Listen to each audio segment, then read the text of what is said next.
So, Mr. Armstrong, I hear you had a troubled childhood. I did, in fact. My father left soon after I was born. My mother turned to prostitution, and I was often left with my grandma as a child.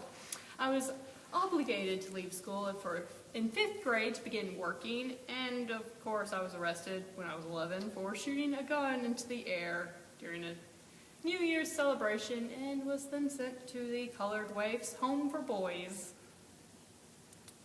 So, people say that you found your love for music at the Colored Waifs Home for Boys. Is that true? Yes, I began getting musical instruction on the cornet there and fell in love with music. When they released me 2 years later, I immediately began imagining a life making music. One of the greatest cornet players in town, Joe King Oliver, took you under his wing, did he not? Yeah, he began showing me pointers on the cornet and he occasionally used me as a sub when he himself couldn't make it to shows. Later on, in 1918, I actually replaced him in Kid Ory's band. Obviously, Mr. Oliver didn't hold any ill will against you. He invited you out to Chicago to join his Creole jazz band. Yes, in 1922, I moved out to Chicago to play second cornet in Mr. Oliver's band. I took Chicago by storm, dazzling them with my skills and duets with Mr. Oliver.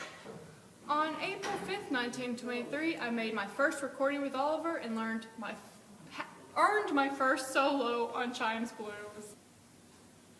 You quickly entered into a relationship with Lillian Hardin, the pianist of the band.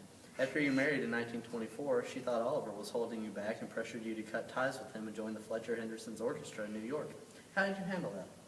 I did, in fact, leave for New York and joined the orchestra in the fall of 1924.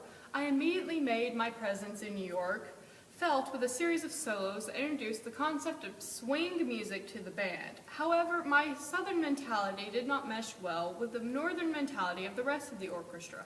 Unhappy, I left the band in 1925 to return to Chicago, where I began playing with my wife Lil's band at the Dreamland Cafe.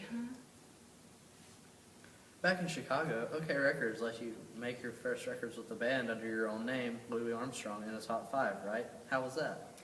From 1925 to 1928, I made more than 60 records with the Hot 5 and later the Hot 7.